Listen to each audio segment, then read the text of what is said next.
My name is Jacob Powell, OSU General Agricultural Extension Agent for Sherman and Wasco counties in north central Oregon. Thank you for your interest in watching the adapted recording from this webinar on herbicides for annual grass control. The primary annual grasses that will be mentioned are cheatgrass, but Medusa head and ventonata are also similarly controlled by the herbicides that will be discussed during this presentation. If you would like to access additional information from this presentation, in addition to these presentation slides, go to the QR code with your phone or go to the listed website here on the right. To start with, what is cheatgrass? Cheatgrass is commonly identified as being a short plant, often with seed heads facing a downward direction as indicated here, which is one reason why it's also referred to as downy brome. Typically, the plant has hairs on the stems and leaves, and also has a feature referred to as a ligule here that many grasses do not have. Typically, this is shorter growing grass and creates a very flashy feel that commonly is an issue in wildfires in our region. Cheatgrass's scientific name is Bromus tectorum. Bromus meaning of oats and tectorum meaning of roofs. And it's named this way because in the past, in the medieval ages in areas where this plant is native in Europe, settlers would use this as a common thatch that they would use on their roofs as a roofing material. It is also referred to as cheatgrass as often it can cheat wheat producers of their crop. Here you can see a stand that has a lot of cheatgrass coming up in the underneath region of the wheat plant that is growing. One issue is often cheatgrass comes up at the same time as winter wheat. Early in the spring, producers think, oh, I've got a great wheat crop, and when in fact a lot of what's coming up is actually cheatgrass cheating that farmer out of their crop. So cheatgrass is a winter annual, just like many of the annual crops that we use that we typically plant in the fall. Cheatgrass germinates in the fall and spring, and then typically is able to overwinter, continues to grow into the spring and early summer, and then drops seeds to start the next annual cycle. The issue with cheatgrass that comes up with managing it as an annual grass is that typically these seeds in the seed bank can stay viable for 2 to 5 years. So one issue we have is we have to think about managing cheatgrass in a long-term strategy and not just as a single-year approach like we do with some other weeds that we have to worry about. Another issue that makes cheatgrass hard to manage is just the fact that these seeds stay viable in the seed bank for so long and can actually germinate under a large diverse conditions. Another issue with cheatgrass is that seeds germinate under diverse conditions, and so often it can be fairly cold and the seedlings can still germinate over the winter season, allowing this to often get an early start with growing in the spring, so it can often outcompete some of our native perennial species that we have that often do not become active till later in the growing season. With cheatgrass seedlings, typically 95% of them will germinate within 2 inches of the soil surface. If these seeds are buried below 4 inches, it is very rare for the seeds to actually germinate. So one issue we have is that soil disturbance often increases seed germination if it exposes seeds at lower seed depths. And in addition, this is also a tool that we've used in the past with a lot of tillage in wheat production areas, trying to disturb that seed bank so we get a good flush that comes up that then we can treat with our herbicides. So in some cases it is also a good management tool to use as well, but just be aware that areas that you're doing soil disturbance, don't be surprised if you get cheatgrass increasing as a result.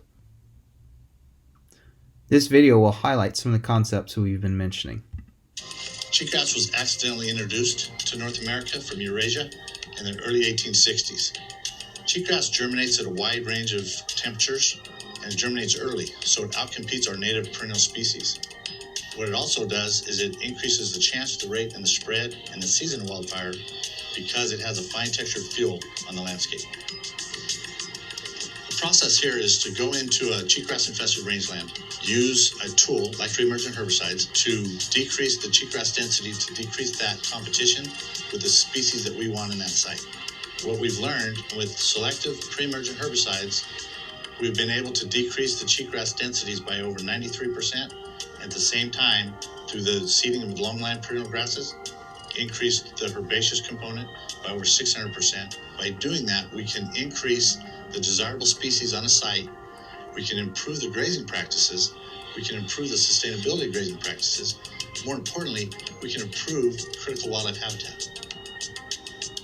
The reason we use the herbicide, because as little as 4 cheatgrass plants per square foot outcompete the seedlings of our perennial species. So we have to go in, we have to do that with a herbicide or a mechanical. This project here, we're looking at herbicides. A lot less devastating on the soils. It opens that window for seeding. And then once our seeded species emerge, they have less competition, they survive, and then they suppress the cheatgrass. The video that we just watched really highlights the importance of using pre-emergence, and that video was produced by USDA scientists working in the Great Basin in Nevada, but I think there's a lot of carryover from that environment here into north central Oregon to consider some of those herbicides that they are using there. So now the next part of this presentation is really just going through some of the different herbicides that we should consider to use here and the pros and cons of using those. So glyphosate is one that definitely is one option. It's in the group 9 herbicides, which is indicated by the G9 there, listed by it there. And it's important to remember that with using just a post-emergent herbicide, it's not going to do anything to the seed bank. And so like I mentioned, we have such a long seed bank time of 2 to 5 years with cheatgrass that often just using glyphosate is not going to cut it. They're going to be stuck applying glyphosate very frequently to actually control that. So it might not always be the best product to consider.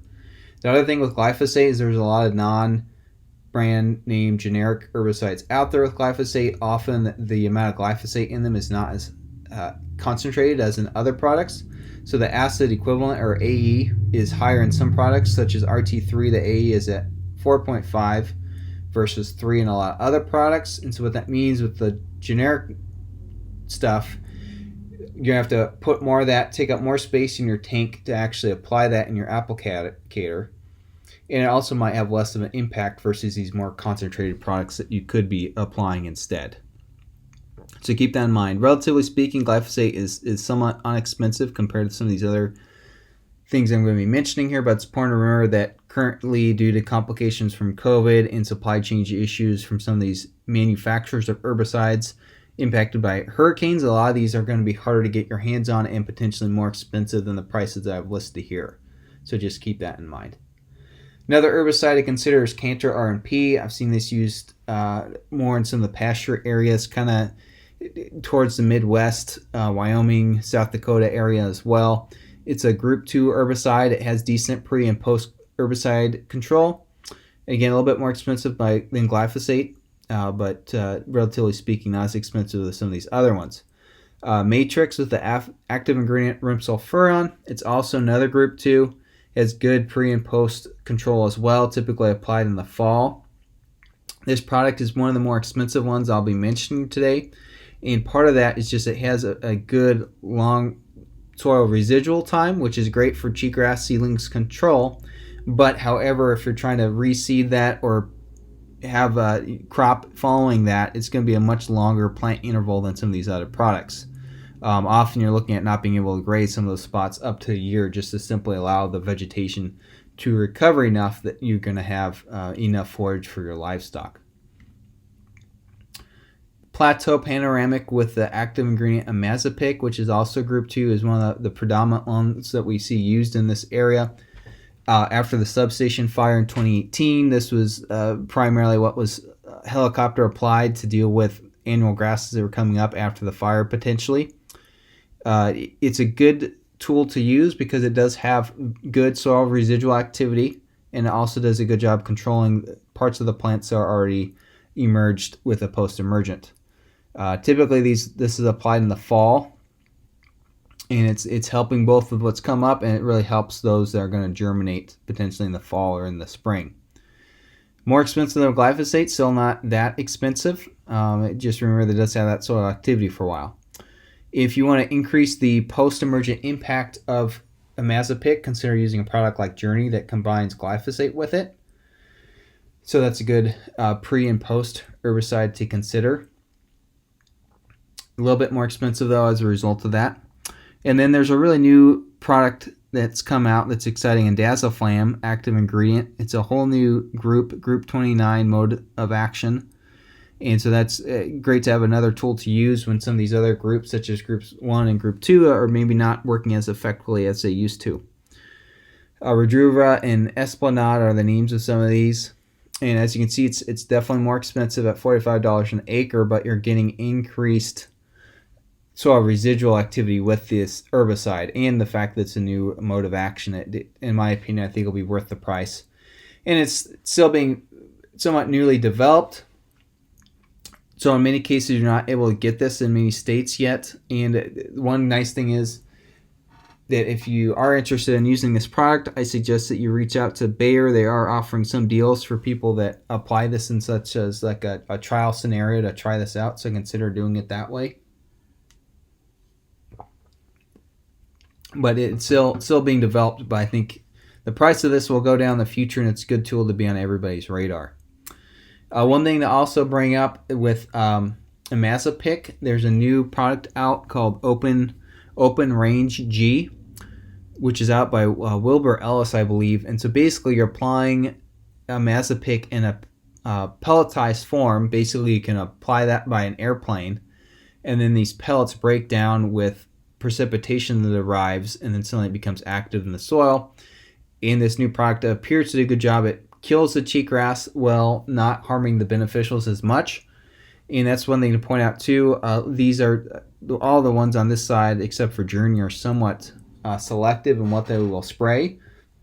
But often timing is part of the battle too. Apply it when those perennials are less active during the winter, but when cheatgrass is more active. And also consider the fact that sometimes we do harm beneficials like blue bunch wheatgrass with these applications, but overall it's going to primarily impact the cheatgrass. This image here is doing a comparison of this new Indaziflam product and the herbicide Esplanade. So I think this is somewhere in Colorado that you have an untreated spot. You can see a lot of cheatgrass there. You apply the Indaziflam, and you can see that suddenly that cheatgrass is no longer there, and it's allowing to release the native perennials that are in the seed bank while removing the cheatgrass.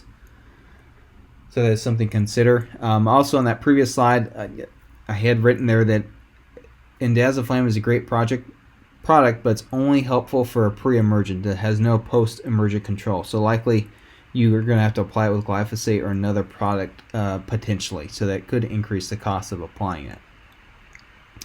But even with these costs, the highlight with Indaziflam here in the next slide is just how much longer it extends out that cheatgrass control.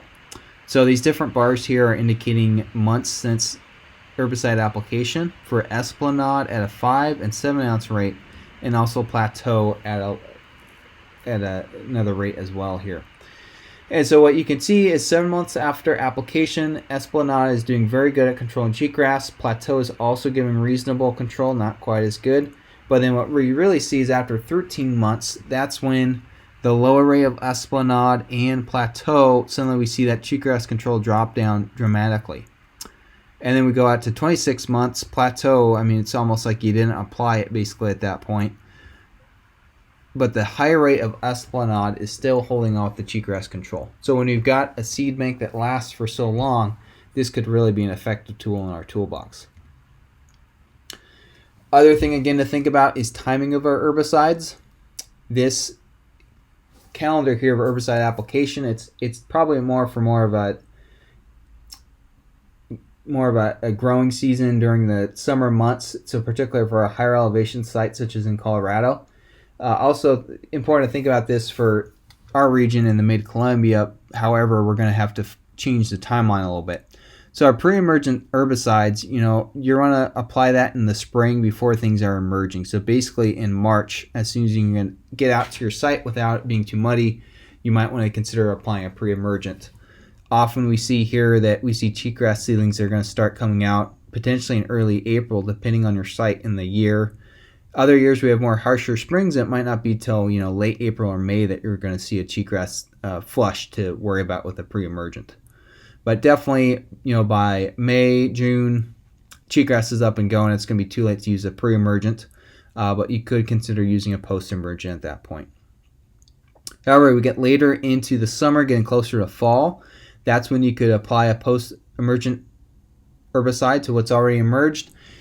And then you can also do a pre-emergent for things that are going to germinate in the fall there at the same time. So you might have to use multiple products there to make sure you get good pre and post control. And then once you get into the dormant season over the winter time, often that's a good time that you can apply both pre and post emergent control. Pre-emergent at that point could help stuff that's going to germinate in the early spring.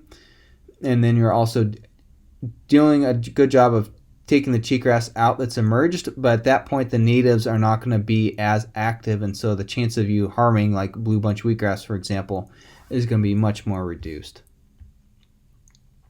Other herbicides to consider, they are also in group 1. These are primarily for use in residential commercial areas, golf courses, things like that. Fusilade is a good product that can work. It's kind of middle of the road with price. I've used Fusilade in the past with some of the work experience I've had outside of extension.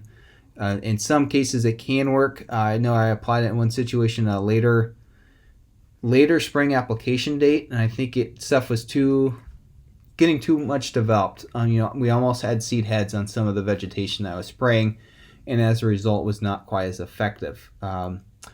It's also rate sensitive, so I think we tried out a lower rate and realized that we're going to have to use a higher rate to actually see an impact from it. But it does a good job of it's being selective that doesn't hurt your perennials as much, or your forbs either. Assure 2 is another product with Quizzleflop. This Quizzleflop is also an active ingredient in the new coaxium wheat system that's coming out. So basically this is the next Clearfield system that they have wheat that is resistant to the Quizzleflop herbicide, but you can still use it to kill cheatgrass and other competing grass species. There is a concern that Assure 2, a lot of canola producers use this already, so if we have this new system on board, there could be a chance of overusing Assure, and it might not be as effective for some of those growing canolas or pea in the future.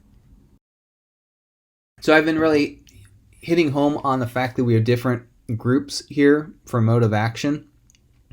And so in the past, we see that group 1s and group 2s have been used quite a bit, and now we're finding that we really need to start using more pre-emergent herbicides to deal with some of this emerging herbicide-resistant issues that we're seeing in certain areas here.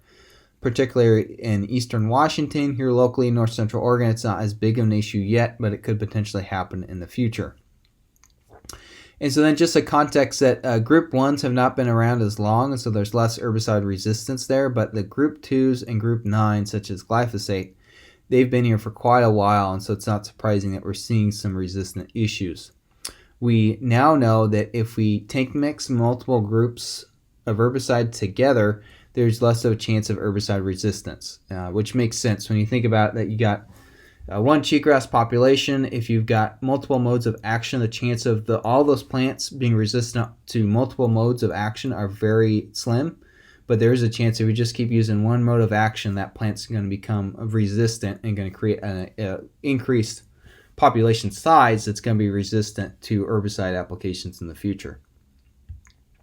So WSU had a study that they completed using samples that were submitted to them from producers that suspected that they were having herbicide resistant to primarily ALS inhibitors, which are in that group 2. And so WSU did this screening that they sprayed all sorts of herbicides on these submitted samples to see what they were resistant to. They found that 2% of those tested were resistant to both group 1s and group 2s, and so that's kind of frightening that we've got two modes of action that are off the table, but again, that's kind of a relatively small part of the sample where that's an issue.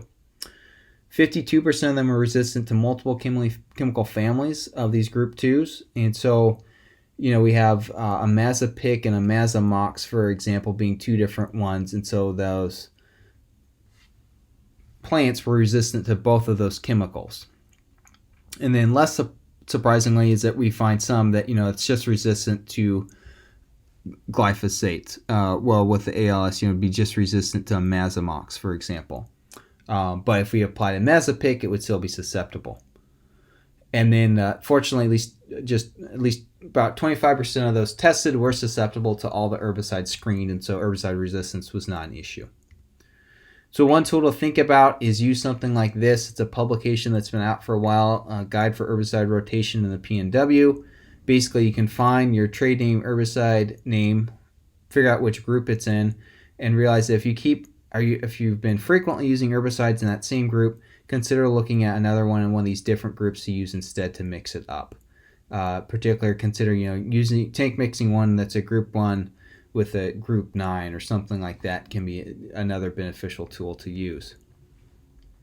So now think about cheatgrass control in wheat crops. Glyphosate obviously has been around quite a while. Like I said earlier, use a higher concentrated rate. In some areas that we're growing dryland wheat, it's a harsher growing environment. Say you're higher elevation in Wasco, Sherman County, Grass Valley, Kent, Tye Valley. Sometimes cheatgrass there is more susceptible to winter kill.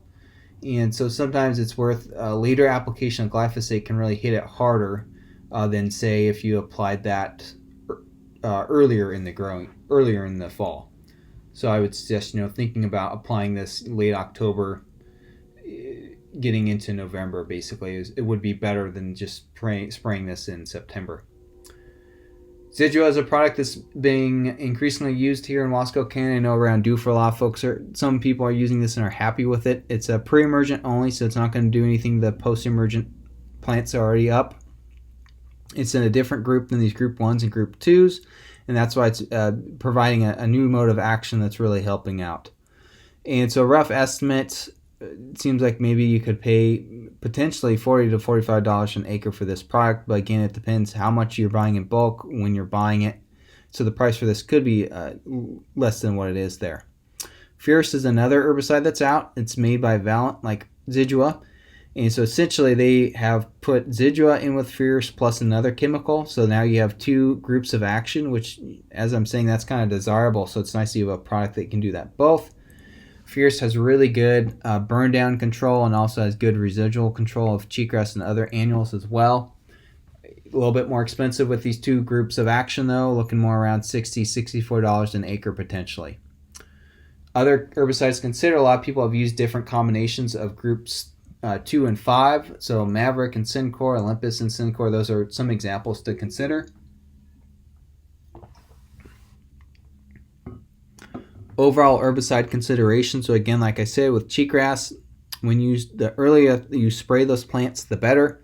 But you do want to wait long enough that you have an even cheatgrass seedling germination. Consider the surfactant that you're using as well, your sticker, to make that post-emergent herbicide work. So for example, use treatments such as methylated seed oil, MSO, or a non-ionic surfactant. But be aware that MSO use does tend to hurt beneficials or crops more. Keep in mind that cheatgrass production varies dramatically from year to year. If it's a fairly dry year, often we don't see many seedlings. It might not be as effective to spray the field that year. Potentially it's worth waiting the next year when you actually have more germinated to deal with. Also watch your fertilizers. They've shown that different annual grasses are especially sensitive to the amount of fertility that's in the soil. So if you really over fertilize an area, you're paying more money for your fertilizer, and then you're also going to be paying more money for herbicide control following that up. So keep that in mind. Do your soil tests, only apply what you need. This picture here demonstrates the importance of having reduced canopy cover over what you're trying to apply. So this top picture you're showing, if we have a canopy cover of 94%, this is how much herbicide essentially is going to reach the ground. However, if there's increased canopy cover up to 99%, you can see how much less blue dye is actually getting on the soil surface. So that's why often doing a prescribed burn, doing some light tillage, moving the trash off of the site, you can have much better improved control, particularly with your pre-emergence that you're trying to get into the soil. I have found that a lot of these different herbicides, often they suggest, if you have greater than 25% cover of material or residue in your field, consider doing a light tillage or using a burn down herbicide with that as well to ensure that you're getting good coverage on the ground. So now the next stage of this presentation is briefly going over some research trials that I've been doing on different herbicides, Wasco, Sherman County, and I have some ongoing ones that I also have in the ground this year as well. So looking at products from Valent, both Fierce and Zidua, RT3, glyphosate herbicide there, and then Metribuzin, which is also group 2 containing the active ingredient Metribuzin. And then examining the difference between using a non-ionic NIS versus a methylated seed oil surfactant. And so most of the trials that I did basically found that the best control happened with Fierce because it had both good burn down and residual control as a result. And again, the higher rate at 9 ounce per acre appeared to work better. After looking at Fierce, Zidua provided the next best control, but again, Zidua is just primarily pre-emergent, so it didn't do much to what was already above the ground. After Zidua, then Metribuzin offered the next best control. And then obviously glyphosate and provided a good control up front, but since it was just a post-emergent herbicide, it took out the vegetation that was there, but did not do anything to stop new seedlings from coming up. And overall, definitely found that using a surfactant, no surprise, improves your efficacy if you're using a post-emergent herbicide. So this graph here just is showing the different plots I was testing this in. This was a site that basically I sprayed at the end of October and then came back in March and took a look at the plots. And this is showing the percent cover that I use Daubenmeier frames to determine in those plots.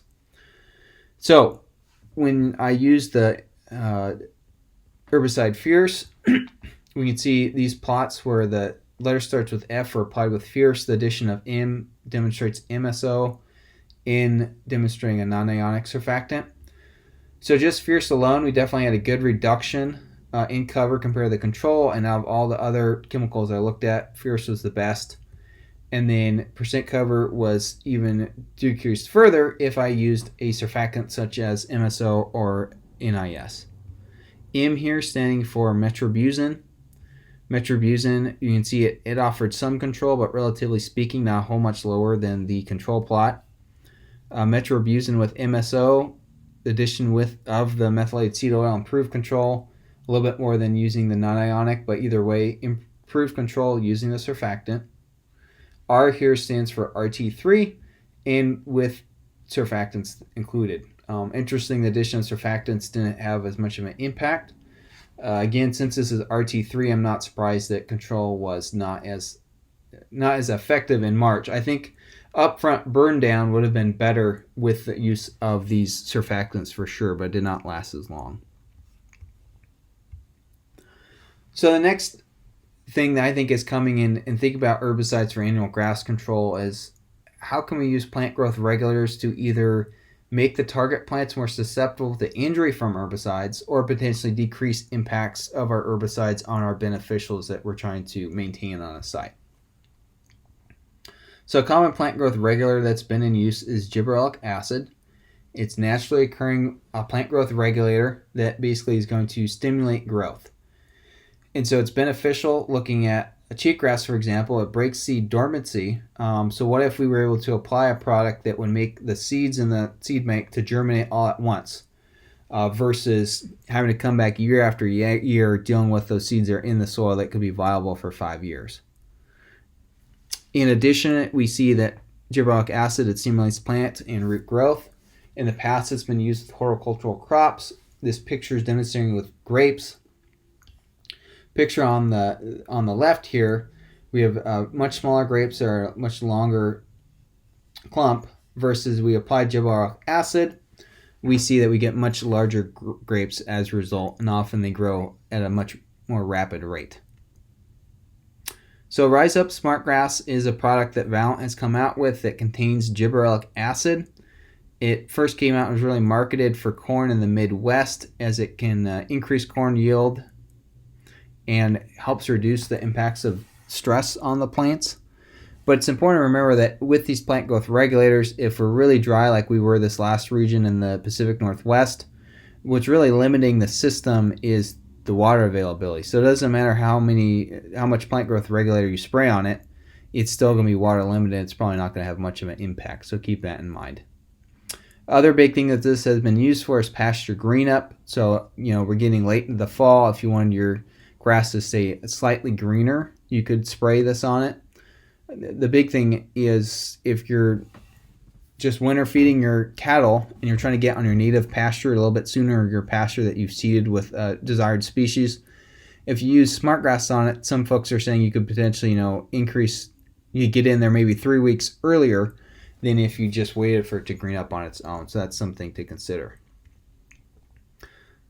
So I did one pasture study that I included RyzUp Smartgrass to see if that would make a difference, if that would increase seedling germination. And so this plot I sprayed at the end of October, and I basically came back in November and took a look at it. So you can see when I had Fierce, again, Fierce FM stands for Fierce with MSO, offering the best control out of all the plots. FMR offered the next best control, so the additional RyzUp Smartgrass did not really improve control that much. We can see Fierce with the NIS, not a whole lot of control as much. I think without the MSO, it didn't have as much burn down, especially a month after application. We can see the addition of RyzUp for the non-ionic actually did increase control slightly. Then we also looked at Zidua here with RyzUp and with the two different surfactants. Obviously, the addition of MSO appeared to improve control the most for Zidua, and RyzUp Smartgrass did appear to help increase control there slightly. In addition, I conducted herbicide trials with winter wheat as well. So I did an in-crop study where basically I compared RyzUp Smartgrass at a low and high rate, and then used that with and without Zidua to see if that changed the effectiveness of Zidua in controlling cheatgrass in winter wheat. These trials were conducted at Remington Farms, southeast of the Dalles, and in collaboration with the herbicide company Valent, who provided the chemicals used in this study. So in this particular study, soft white winter wheat was seeded in early October, and then a month after that, basically at the end of October, I then did the spray applications on 4 different plots where these treatments were occurring at. And so applying these, there was basically minimal residue on the soil surface, not enough to justify the need of using glyphosate or other burn down to make Zidua be effective. And so that helped. In addition to the study, it's important to remember that during the duration of the study, basically precipitation was at 75% of average, basically. So that impacted some of the results to some extent, I think. So looking at these trial results, looking at cheatgrass percent cover in April. So again, these were sprayed at the end of October. And then the last final check that I did was in April, and these are what cheatgrass cover look like. So we have the control there on the left. We then have Zidua alone by itself. You can see the use of Zidua definitely decreased cheatgrass cover. But in this study, I found that when I then included the RyzUp Smartgrass at both the low and the high rates, basically cheatgrass cover was fairly similarly increased as a result. And so definitely good control as a result of adding the RyzUp Smartgrass. It was interesting that we expected to see a bigger decrease in cheatgrass cover in the Zidua with the high rate of RyzUp Smartgrass, but actually the low rate was slightly below that. And as I suggested earlier, in some cases, using RyzUp Smartgrass, it seems like sometimes it overstimulates the plant that you're trying to treat for. And so in this case, I think it actually encouraged the cheatgrass seedlings just a little bit in that higher rate trial, perhaps. So just interesting to see not a huge difference there between the lower high rates of the RyzUp. So looking at a couple photos here, this is what it looked like November 23rd, basically a month after herbicide application. You can see the control plot there. We've got seeded winter wheat that's coming up, but you can see there's a lot of cheatgrass as well in between the rows there as well. And then looking at plots with Zidua only, you can see there's definitely less cheatgrass growing in between the rows there, and you can still see a good winter wheat crop coming up here as well. Zidua with the low rate of RyzUp Smartgrass. Again, you can see there's almost a little bit more cheatgrass in this photograph, and again, I think it might be a result of stimulating that seed bank a little bit, perhaps. And then the high rate, low rate, high rate, kind of similar. High rate, maybe a little bit more of these cheatgrass areas in the in-between rows, perhaps. Overall, not seeing any color changing in the winter wheat crop here, suggesting that it's not damaging the crop, which is good. Then March 23rd, about 6 months after treatment, we can see the control Winter wheat crop looks all right, but you can definitely see there's more green in this plot with a lot of that cheatgrass. And then just Zidua alone, we can see that Zidua definitely has less cheatgrass in between the rows. Again, some variability that here does look like there's some cheatgrass kind of in one part of the plot here. And then with the low rate of RyzUp Smartgrass, you can see a lot of bare spaces there compared to the control in Zidua. And then when we look at the high rate, it does seem like there's a little bit of cheatgrass in some of these rows, but overall fairly good control. Just zooming in on these a little bit here now. So Zidua control, see definitely less cheatgrass in the Zidua plot here, better picture of it. Low rate of RyzUp, almost have a little bit of a bare spot here, but it looks like the winter wheat crop is still growing fairly well, which is a good thing. Zidua with the high rate of RyzUp Smartgrass, and this was interesting that we still see the bare spots, but it seems like there's maybe just a little bit more cheatgrass in between the rows here, perhaps. And then if we fast forward to April, the last check that I did at this site, you can see that the control plot, pretty solid green in there. The producer came in a week basically after I was here and sprayed the field, and so that's why there's really no control on the control right now, and so just pretty solid cheatgrass in there. Fairly solid winter wheat crop growing in there anyways, though. But then when we do look at the Zidua, don't see nearly as much cheatgrass. The wheat crop still looks good. Low rate RyzUp Smartgrass surprisingly have these bare spots here, and I think again that higher rate maybe stimulated the cheatgrass in the winter wheat just a little bit more. So this high rate, looks like a decent stand. Not a whole lot of cheatgrass, fairly good, solid stand of winter wheat. And so looking at wheat cover there in April that I measured, we can see that there wasn't a huge impact from these treatments compared to the control in terms of winter wheat cover. And like I said, the higher rate did have slightly higher wheat cover than the other trials. So there is the potential, I think, that in the future we could consider using growth regulators such as RyzUp Smartgrass to stimulate the winter wheat crop to be a larger crop. And so this was a study they did back in 2012 looking up at Spangle, Washington, which is just a little bit south of Spokane, a little bit more rainfall than our typical area in the mid-Columbia here. You can see that's why there's much higher yield comparison in this chart. Usually we don't see yields this quite this high on average in the region. And so basically they had a winter wheat crop that they had seeded, and then in the spring when they were putting on their herbicide job on the crop there during the springtime, they added RyzUp Smartgrass in the tank mix. And this is at the lower rate compared to what my trials were at. The low rate was 0.5 ounce to the acre. And you can see that then when it came to harvest, they had a 13 bushel per acre boost because of the addition of RyzUp Smartgrass. So I think more research is needed in this area. Currently, RyzUp Smartgrass, it is labeled with a supplemental label that it's registered to use in winter wheat for this use. So definitely the potential to consider this in the future.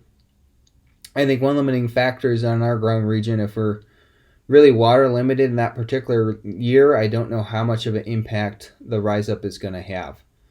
And so this is back in 2012. That was a decent rainfall year and is up in a slightly more productive rainfall environment where maybe it had more of an impact than it would here potentially. But more research needed in this area for sure. So that concludes this presentation. If you have any comments, questions, concerns, please reach out to my email listed there. Again, I have this folder that has additional resources from previous cheatgrass webinars that I've done. If you go to that link or click on that QR code with your phone, it'll take you there, and there will be a subfolder within the folder called Annual Herbicides for Annual Grass Control, and that's where most of the resources for this are included. But feel free to look throughout that folder. There might be other resources for cheatgrass control with grazing and mechanical use that might be of interest to you. So thank you very much for listening to this webinar, and have a good day.